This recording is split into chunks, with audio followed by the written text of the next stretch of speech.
may ba na ibinigay nyo na at inialay nyo ang inyong buhay sa akin? Bakit meron pang ilan sa inyo ang hindi sumusunod sa aking salita? Tandaan ninyo, ang pangako ng tao ay nasisira, ngunit ang pangako ko ay nananatili at kailan may di nasisira.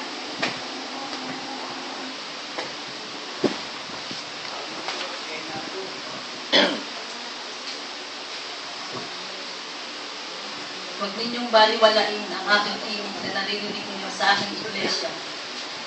Talikdanan ninyo ang inyong lumang likas at mabuhay sa bagong pagkatapos. Good morning mga kapatid. Tinawag tayo ng Diyos mula sa sanlibutan, sa kadiliman ng sanlibutan, sa kagilagilalas na liwanag ni Kristo. Ngayon, tinanggap natin ang Espiritu Santo, binigay tayo sa Panginoong Hesus, binautismo tayo sa Espiritu Santo, at binabautismo tayo ngayon ng Panginoong Hesus sa apoy. At itong bautismo sa apoy na ito yung proseso. Ito yung paraan para maging banal tayo, malakas, matatag, matibay. Kaya huwag kayo magtataka. Bakit galit na galit ang sanlibutan sa atin? Wala ka namang ginagawa, galit sa iyo ka-opisina. Wala kang ginagawa, inaakasuhan ka ng masama. Pinagsasalitaan ng masama. Talagang ganun. Kasi ito yung paraan ng pagpapatibay. Ito yung paraan ng pagpapatatag sa atin ng Panginoon. Kita nyo ha, bibigyan ko kayo ng sample. Habang nasasaktan ka, tatatag ka, titibay ka. Ito si Manny Pacquiao. Nakita ko practice sa training nito, hinahataw sa tiyan talaga ng kahoy eh. Kasi kailangan bugbugin mo yung tiyan eh. Para pag sinusuntok ng kalaban, kaya na niya. So yun ang paraan, kailangan masaktan. So pinapabayaan tayo ng Diyos na masaktan. Para nang sa ganun, maging matatag, matibay, sanay ka na ngayon sa bugbog. Sanay ka na ngayon sa persecution. Sanay ka sa hirap. Kasi kailangan maranasan natin yung kakulangan ng hirap ni Kristo. Yun ang sabi ni Pablo eh. Ang kakulangan ng hirap ni Kristo, pupunuan sa aking katawan. Kasi ang katawan ng maghihirap eh. Kung titignan nyo mabuti, pinahirapan ng katawan ng Panginoong Hesus. Napakatindi ng mga pahirap. Pag nasa lubsob ka nga eh, isang salubsob lang na maliit na salubsob, hindi ka na makakilos buong katawan mo eh. Eh yung pagsaksakan ka ng koronang tinik, ang nagagalaw ang Panginoong Hesus, sumasakit yun. Pagkatapos binugbog ka ng 600 soldiers, tinanggalan ka ng bigote, balbas, ng sideburn, sinasabunutan, ginugulpit, tinatadya ka, minumura, dinuduran. Humiliated talaga, grabe. Pagkatapos, pinabubuhat pa ng krus, hindi na nabuhat sa hirap. Bakit? Gumagana na yung sakit at hapdi nung 3 na hagupit sa likod, na may kable, nagkabiyak-biyak yun. Tapos bubuhat ka ng krus, hindi ang sakit nun. Kaya hindi nyo nabuhat. Hanggang sa namatay siya sa krus. Ngayon, tayo yung katawan ni Kristo. Dadaan din tayo sa hirap. Sapagkat tatanggap tayo ng matinding kaluwalhatian na uncomparable. Babasa ako sa inyo ng isang talata. Romans 8:17-18.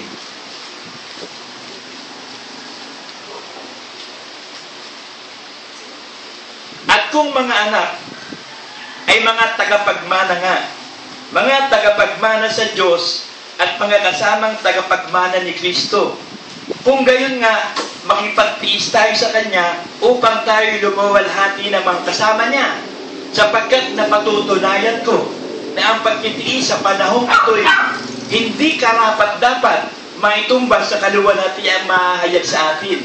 Uncomparable. Napakatindi. Paano mo ito ikukumpara saan? Eh hindi pa naririnig ng tainga, hindi nakikita ng mata. Hindi pa pumapasok sa isip ng tao ang inihanda ng Diyos. Kaya saan ka magkukumpara? Anong kumpara gagawin mo? Kaya napakatindi mga kapatid. Tapusin lang natin itong landasin na to. Kaya naglagay ng apostol para gumawa ng alagad. Ngayon tayo naman, pumayag tayo maging alagad. At ang pagiging alagad ay yan yung tatanggapin natin yung mga dekreto ng apostol. Yung dekreto ng tipa ng ikaputhandog. Tiyakin mo sa sarili mo, hindi ka na magnanakaw. Yung bautismo sa tubig, kailangan nalinis ka ng salita. Naging bahagi ka ng iglesia. Yung bautismo sa Espiritu Santo, kailangan nakakasamba ka sa Espiritu. At itong huling-huli, ang bautismo sa apoy. Ito'y hanggang kamatayan na to. Walang tigil ang bautismo sa apoy. Ito'y pagsubok na higit pa sa kayamanan ng sanlibutan. Sabi sa 1 Peter 1.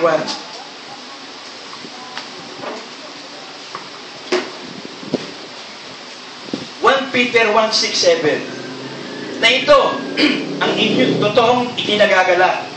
Bagamat ngayon sa sandaling panahon, kung kailangan ay pinalubay kayo sa muling pagsubok, upang ang pagsubok sa inyong pananampalataya na lalong mahalaga kaysa ginto na nasisira, bagamat ito'y sinusubok sa pamamagitan ng apoy, ay masumpungan sa ikapupulot, ikaluluwalhati at ikararangal sa pagkakahayag ni Jesucristo.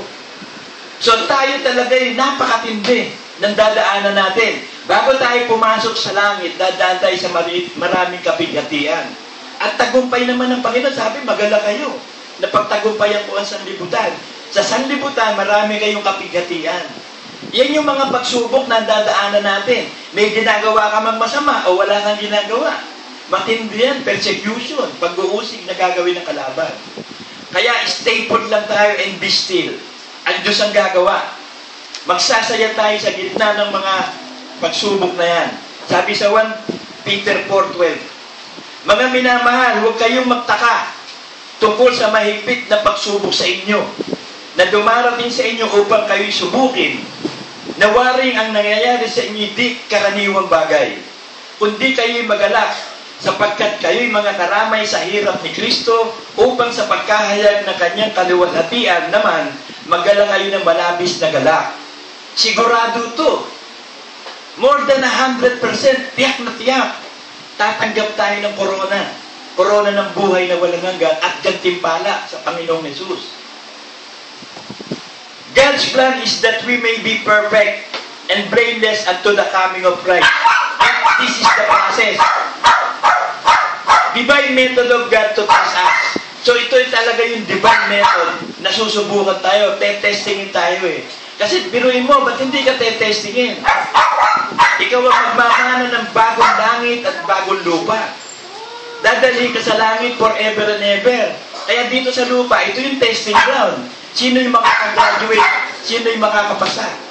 Yung graduation na matindi. Yung pagtatapos, hindi yung pagkasimula eh. Bakit patay yung nga yung aso? Nakikita kasi ito sinano eh. Sinano ang may kasalanan eh. Ito yung divine method ng Diyos to demand great sacrifice. Inahamatan tayo ng Diyos na talagang sakripisyo. Sabi sa Genesis 22:1-2. At nangyari, pagkatapos ng mga bagay na ito, na sinubok ng Diyos si Abraham. At sa kanya sinabi, Abraham, at sinabi niya, narito ako.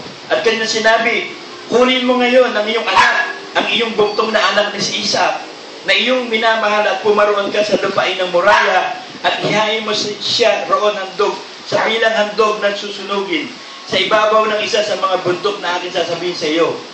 Yung the greatest talaga, anak niya, kaisa-isang anak niya, sinakripisyo niya. Ano pwede mong isakripisyo yung pinakamahalaga sa iyo? Sarili. Yan ang Isaac natin, yung sarili.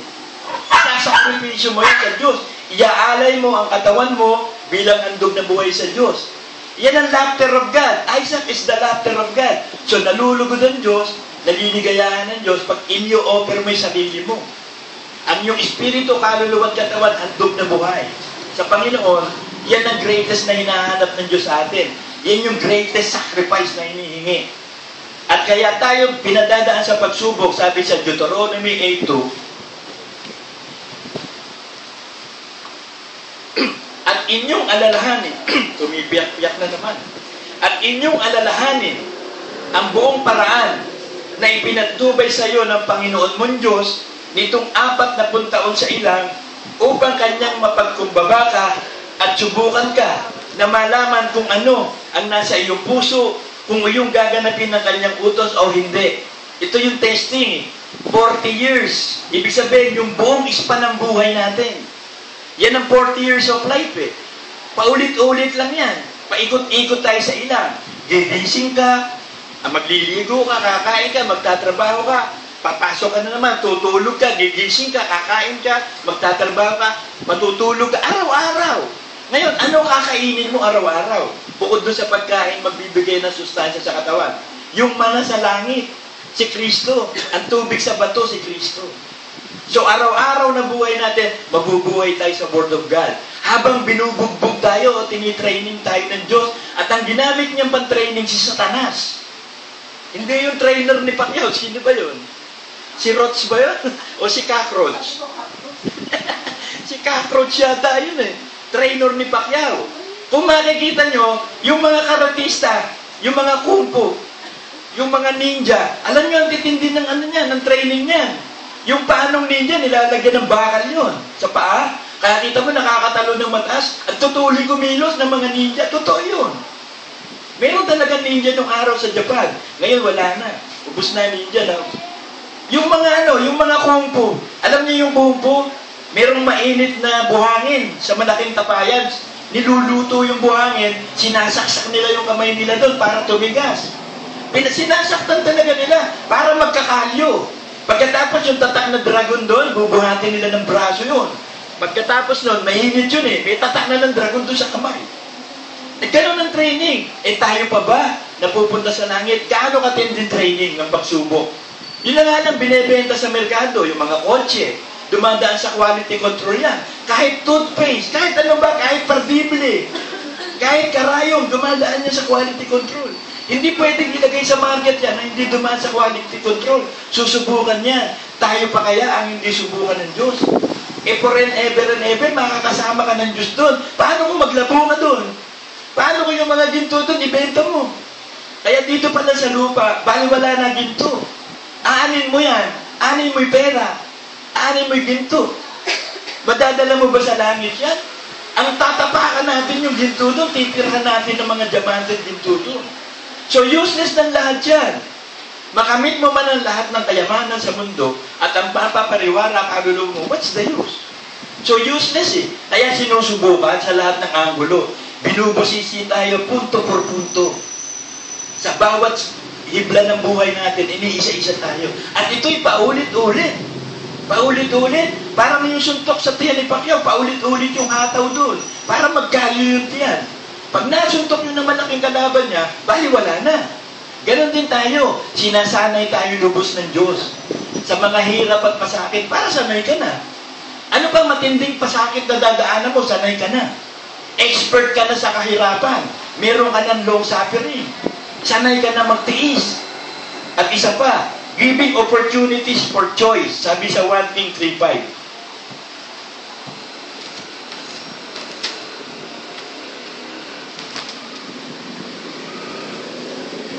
Sinusubukan tayo ng Diyos, ano ba yung pinipili mo sa buhay? Ito sabi.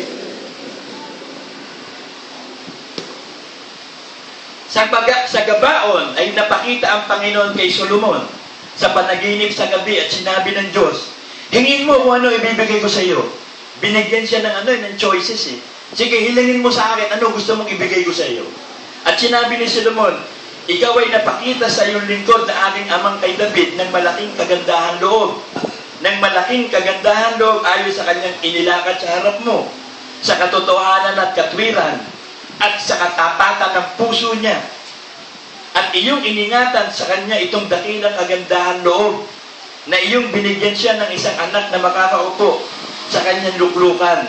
Gaya sa araw na ito, ngayon, O Panginoon kong Diyos, iyong ginawang hari ang iyong lingkod, na hinalili ni David na aking ama, at ako'y isang munting bata lamang. Hindi ko malalaman ang paglabas at pasok, at ang iyong lingkod ay nasa gitna ng iyong bayan na iyong pinili, isang malaking bayan, na hindi mabibilang o matuturingan dahil sa karamihan. Kasi yung lumabas nun sa Egypt, 5 million yun eh. Hindi pa kasama bata. So million yun, napakarami nun. Bigyan mo nga ang iyong lingkod ng isang matalinong puso. So, hindi humingi si Solomon ng kayamanan, ng karangalan, kundi matalinong puso. Yung may spirit of revelation, espiritu ng kaunawaan, espiritu ng karunungan, ng kaalaman ng pagkilala sa Diyos. Upang humatol sa iyong bayan, upang aking makilala ang mabuti at masama. Sapagkat sino ang makakahatol dito sa iyong malaking bayan? Kasi judgment to, ikaw ang leader eh. Ano ituturo mo sa kawan? Ano ihahatol mo kung hindi Word of God? So matuturuan tayo ng lubos ng Diyos ng Word of God, ng mga kapahayagan at revelation. Kaya naglagay ng apostol. Kasi kung walang apostol, hindi mapapahayag ang hiwaga. Paano natin malalaman ang kalooban talaga ng Diyos sa dami ng utos? Kaya ginawang konkreto, dekreto, Apostles' Creed. So alam mo, gagawin mo. Hindi ka sumusuntok sa hangin. Alam mo na kapag natupad mo yun, sa langit ka. Sigurado ang ginagawa natin. Hindi tayo nagbabaka sakali. At isa pang paraan, kaya tayo sinusubukan ng Diyos sa Acts 16:23.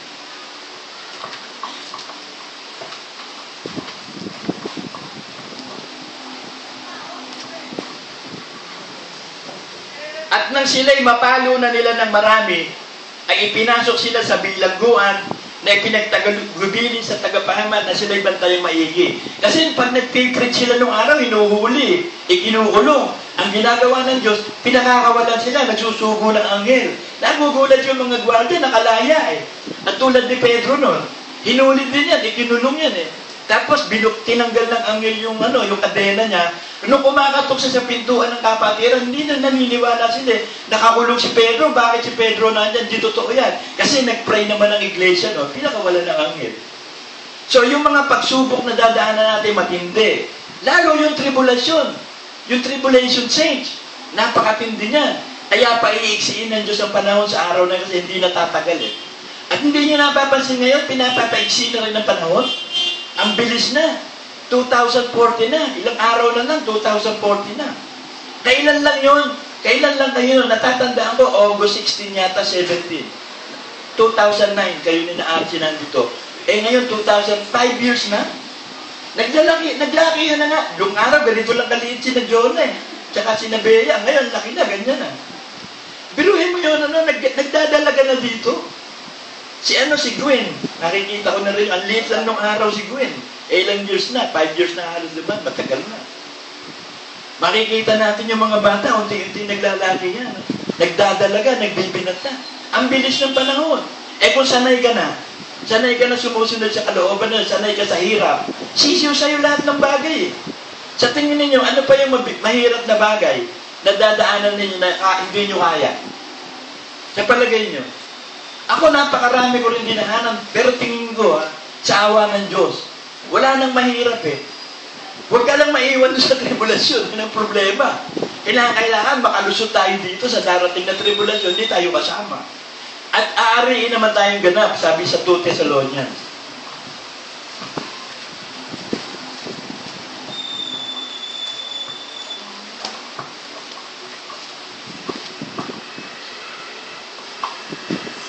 Sabi sa 2 Thessalonians 1:4-5, na anupad kami sa aming sarili nagkakapuri sa inyo sa mga iglesia ng Diyos dahil sa inyong pagtitiis at pananampalataya. Yun ang problema ni Lucifer, ni Balaam, ni Dathan, ni Abiram, ni Kore. Walang pagtitiis. Yun din ang problema ng ibang kapatiran, walang pagtitiis. Puro pananampalataya. Hindi eh. Mananampalataya ka at magtitiis. Kasi yung nananampalataya, demonyo, nanginginig pa eh. Pero nagtiis ba? Hindi eh. Sumama sila kay Lucifer, nagrebelde. Hindi na sila nagpatuloy. Dahil sa inyong pagtitiis at pananampalataya, sa lahat ng mga pag-uusig sa inyo at sa kapighatian inyong tinitiis. So, titiisin natin lahat ng kapighatian ng pag-uusig. Binigyan naman tayo ng Diyos ng mahabang pagtitiis. Didesisyonan mo lang magtiis.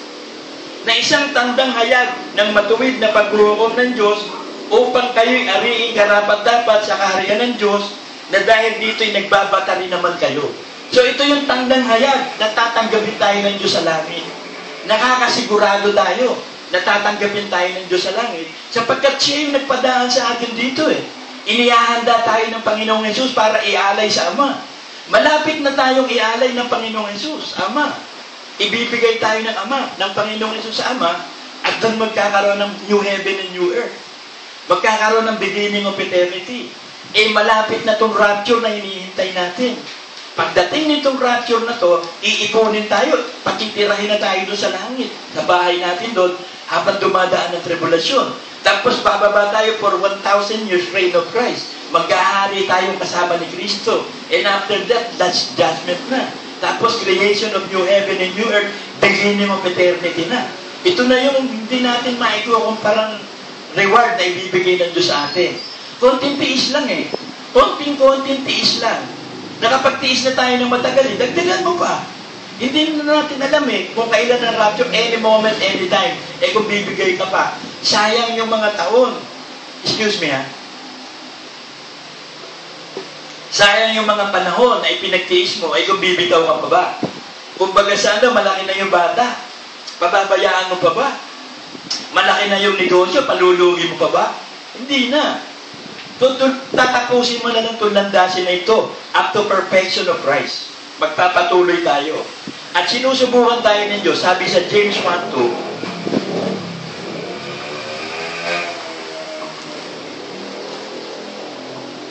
para maging perfect.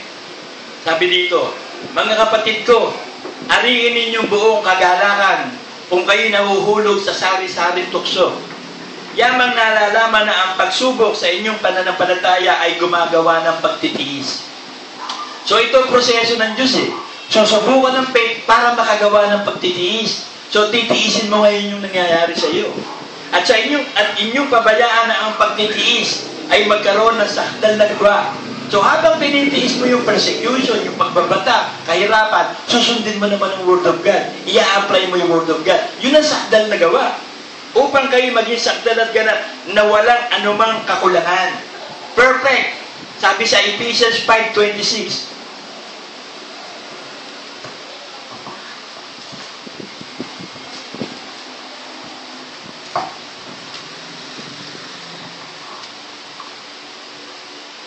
Upang kanyang pakabanalin, ito nalilinis sa pamamagitan ng paghuhugas ng tubig na may salita, upang ang iglesia ay maiharap sa kanya sarili na maluwalhati, na walang dungis o kulubot o anumang gayong bagay, kundi ito'y nararapat maging banal at walang kapintasan. So ito yung proseso. Dadaan ka sa pagsubok. Pag sinusubukan ka ngayon, dito ngayon lulutang kung susundin mo yung Word of God. Ito yung paglilinis ng tubig na may salita eh. Lilinisin tayo doon sa dati natin pangunawa. Yung mga idea natin tungkol sa Diyos. Yung itinuro ng relihiyon ng mga mali. Yung itinuro ng mga magulang nating mali. So itinatama tayo ng Diyos ngayon.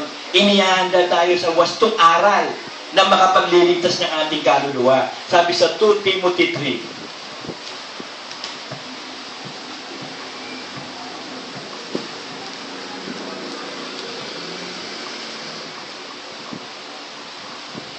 Ang lahat ng mga kasulatan na kinasihan ng Diyos ay mapapakinabangan din naman sa pagtuturo, sa pagsansala, sa pagsaway, sa ikatututo na nasa katwiran, upang ang tao ng Diyos ay maging sakdal, tinuruan lubos sa lahat ng gawang mabuti.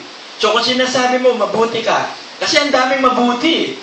Alam nyo ba na napakaraming mababait na pupunta sa impyerno? Kasi ang kabutihan nila nagagalit sa sarili nila. Halos lahat ang daming mababait na tao. Pero sino ba talaga mabait at mabuti? Isa lang, ang Diyos lang. So masasarpas mo ba ang kabutihan ng Diyos? Ito Word of God. Ito yung kabutihan ng Diyos, iutos ng Diyos, isalita ng Diyos. Malalampasan mo ba yung kabutihan ng Diyos? Kaya yung sarili nilang kabutihan, doon sila hahatulan. Ayon sa kasamaang ginawa nilang kabutihan sa aklat ng good works and bad works. Hindi sa aklat ng buhay. Kailangan maisulat ang pangalan mo sa aklat ng buhay. Kailangan mananampalataya ka. At kailangan na bautismo ka sa Espiritu para bautismohan ka sa apoy. Hindi pwedeng bautismohan sa apoy ang hindi na bautismohan sa Espiritu. Sabi sa Matthew 3.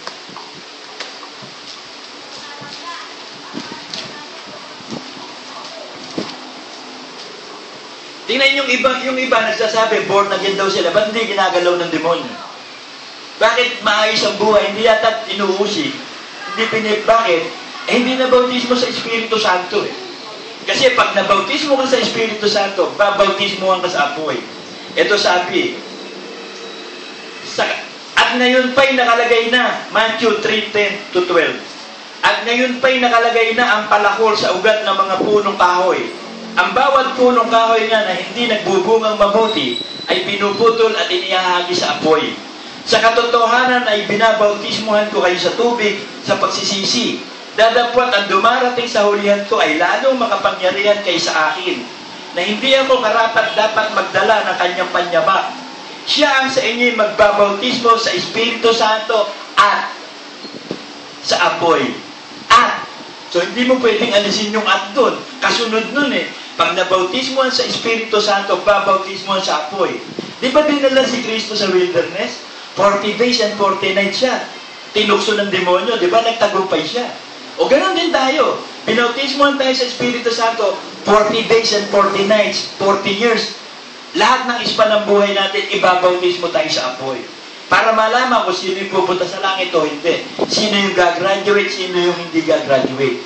Kaya napakahalaga mga kapatid, na huwag kayong magtataka, bakit ganon? Bakit ganito? Kasi there is an inward life trial na sinatawag sa Psalm 17:3.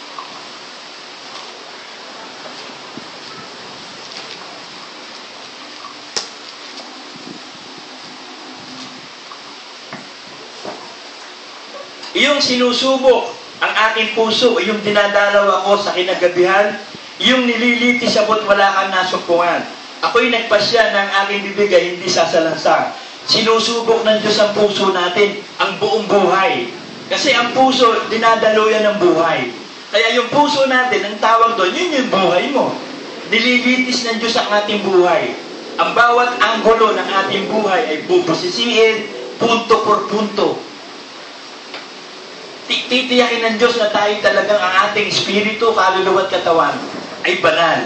Ipipreserve, sabi sa 2 Thessalonians 5.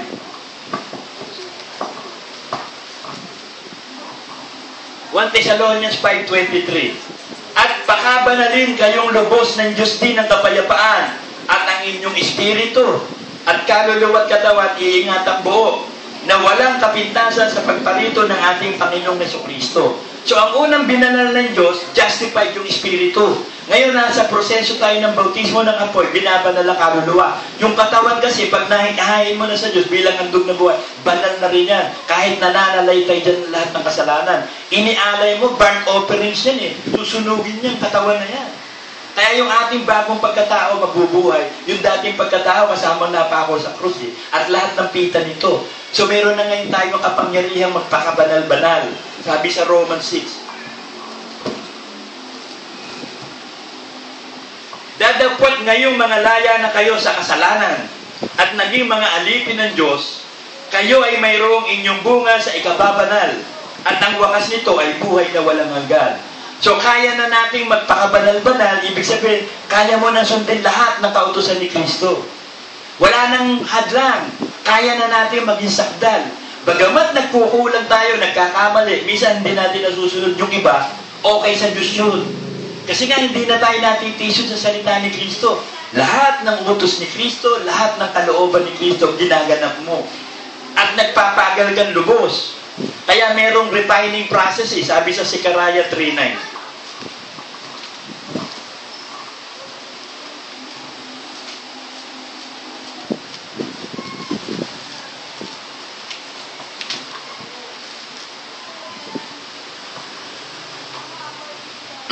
Sapagkat narito ang bato na aking inilagay sa harap ni Joshua, sa ibabaw ng isang bato ay may 7 mata. Narito aking inuukit ang ukit na yon, sabi ng Panginoon na mahubo, at aking aalisin ang kasamaan ng lupain yon sa isang araw. So aalisin ng Diyos ang lahat ng kasamaan natin, sabi niya lilinisin tayo. Sabi sa Ezekiel 36.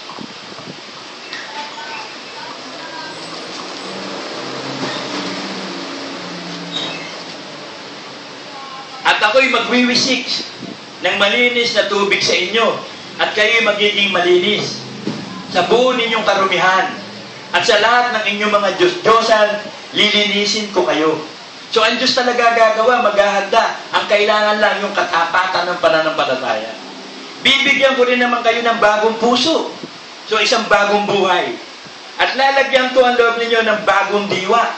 Justified spirit. At aking aalisin ang batong puso sa inyong katawan. So aalisin na yung buhay na masuwayin, yung buhay na mabato, yung matigas ang puso. At aking bibigyan kayo ng pusong laman. So isang puso o isang buhay na masunurin na sa will of God. At aking ilalagay ang aking Espiritu sa loob nyo. Yung Holy Spirit ilalagay sa atin, titira. At palalakarin ko kayo ng ayon sa aking mga palatuntunan at inyong iingatan ang aking mga kahatulan at isasagawa. Ang Diyos ang magpapalakad sa atin sa lahat ng palatuntunan. Ikaw ba ay ready lang talaga? Payag ka na ba talaga magpakalinis, magpakabanal-banal? Kasi sa huling araw, magpapakabanal-banal ang banal eh. Sabi sa Revelation 22. 22:11-12. Ang liko ay magpapakaliko pa, at ang marumi magpapakarumi pa, at ang matuwid magpapakatuwid pa, at ang banal magpapakabanal pa. Narito ako'y madaling pumaparito, at ang aking gantimpalay nasa akin upang bigyan ng kagantihan ang bawat isa ayon sa kanyang ginawa. So yung banal, yung mga nalinis ang lahat ng kasalanan, tumira yung Espiritu Santo, na bautismo sa Espiritu Santo, na bautismo sa apoy, lilinisin ng Diyos yan, ihahanda sa kaligtasan. Pero yung hindi pa talaga tunay na naborn again, yung marurumit masama, magpapatuloy sila sa kasamaan, sa karumihan. At doon sila parurusahan ng Diyos. Pagdating ng araw ng paghuhukom. Merong isang araw sabi sa Acts 17.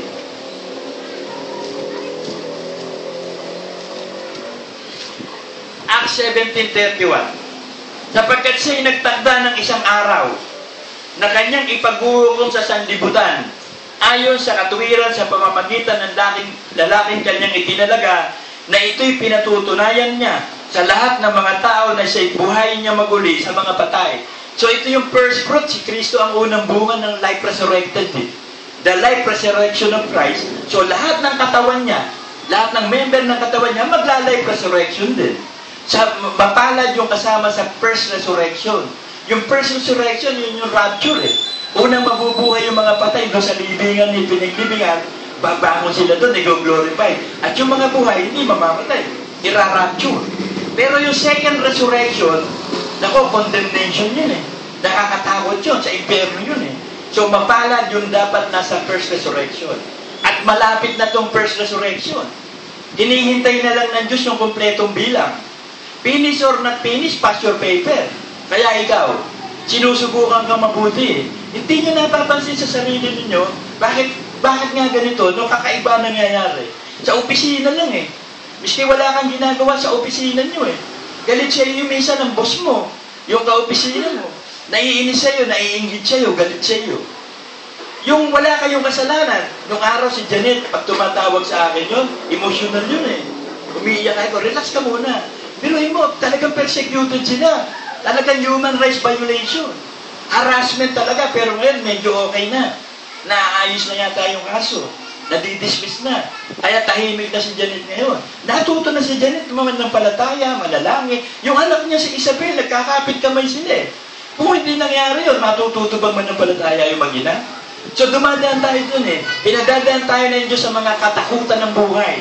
Kasi kung hindi tayo matatawag, hindi ka tatawag. Tignan yung mga apostol, nakasakay sila sa barko Pinapasok na ng tubig yung ng dagat natutulog si Kristo. Ginigising, Panginoon, gumising ka. Hindi mo ba nakikita? Wala ka ba concern? Mamamatay na kami. Kinuha mo kami ang apostol, tapos mamamatay. Sabi ni Kristo, di ba kasama niyo ko? Kay hina ng inyong pananampalataya. So pinatigil ni Kristo yung storm, tigil, di ba? So okay lang yun. Okay lang matakot. Kasi may Diyos naman tayo Pero wag lang tatalunin ng takot. Lapit ka kay Kristo, pag takot na lapit na kay Kristo. Kaya nga, lahat ng kabalisahan natin, ibibigay sa Kanya Sabi sa Philippians 4:6.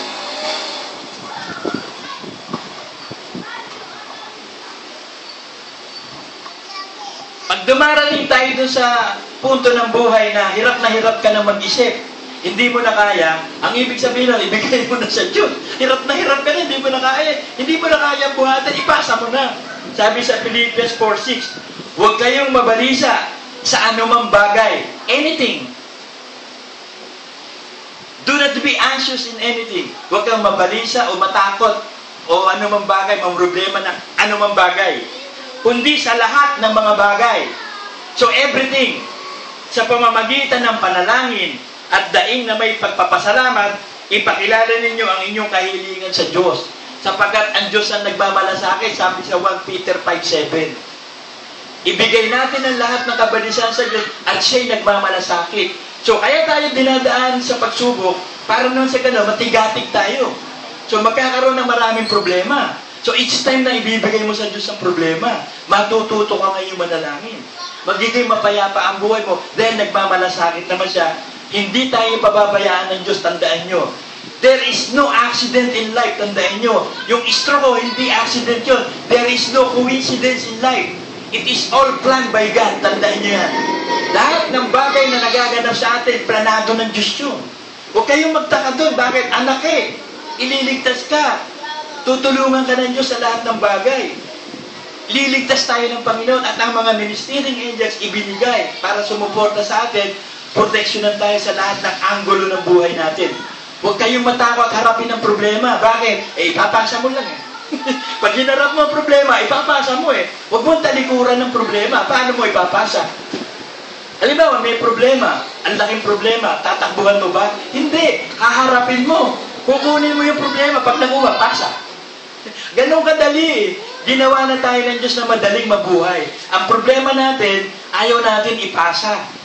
Sinosolo natin. Kaya sabi ng Diyos, kung ikaw ba problema, kaya mo paputiin ng buhok mo o paitimin ng buhok mo? Kaya mo ba yan? Bakit ka mababalisa sa anumang bagay? Yun nga mga ibon sa langit, hindi nagtatrabaho. Kita mo, kumakain, nabubusog. Yung mga water lilies, ang gaganda ng damit, hindi nakapagsuot si Solomon, ang gaganda ng kulay. Yung mga parot, ang gaganda ng kulay ng mga ibon. Tingnan mo mabuti, pinabayaan ba yan? Kahit mga uod o anumang bagay na gumagalaw na created by God, hindi pinabayaan ng Diyos. Kailangan yan sa ecosystem. Napakatalino ng Diyos natin na hindi siya gumawa ng bagay na mayroong purpose. Mag-isip kayo ng bagay na walang purpose. Hanep. May purpose yan eh. Para kamuti ng aso yung ano niya. May hanip siya. Lahat ng bagay na nilikha ng Diyos may purpose. Natatandaan ko pa nun yung araw, sabi nagkaroon ng appendicitis, edi inoperahan. Ang sabi nung na-operahan, tanggalin nyo na rin yung appendix, sayang. Hindi nila alam na ngayon nadi-discover yung appendix, na ipaliwanag ko na yan eh. Yung appendix kasi, pag nagkakaroon ng, nagsusukat tayo, yung mga bad bacteria tsaka good bacteria, inilalabas lahat yun eh. Ngayon, yung appendix na yun, doon nagpupunta yung good bacteria. So, ang ilalabas lang, yung bad bacteria. Tinanggal. Saan pupunta ngayon ng good bacteria? Wala na. Hihina ngayon ang immune system nun. Alam nyo, kagaya na halimbawa ng pagtatae. Di ba yung pagtatae, buwisit yan eh. Alam nyo ba na yun ang paraan ng Diyos ng paglilinis? Nililinis niya yung tiyan eh. Nagtatae ka, so ang gagawin mo na, uminom ng tubig. O kaya Gatorade. O ano man mga baking soda, lagyan mo ng tubig. Huwag ka na uminom ng gamot ng mga emojo. Kasi yun ang purpose ng Diyos, linisin eh. Pipigilan mo. Kaya dapat maraming liquid para hindi ka ma-dehydrate. Pag ubos na yun, titigil na yun, tanggal na lahat ng dumi. So mabuti yung mga nakikita natin kasamaan sa buhay natin, mabuti. Kung titignan mo, mabuti ba yung pagkatae? Masama eh. Ba't mabuti? Yung nangyayari sa atin, na-stroke ako, ang sama no, ba't mabuti? Yung nangyayari sa inyo, inuusig kayo ng tatay nyo, ng nanay nyo, kapatid nyo, asawa nyo, bakit mabuti? Nasa Romans 8:28 kasi,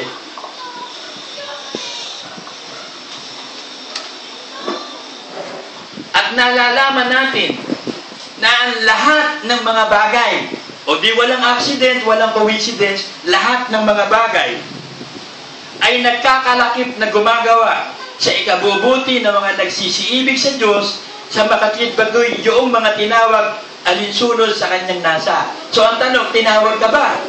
Hindi nga lang tinawag, hinirang pa eh. O tapat ka ba? O tapat ka, ligtas ka.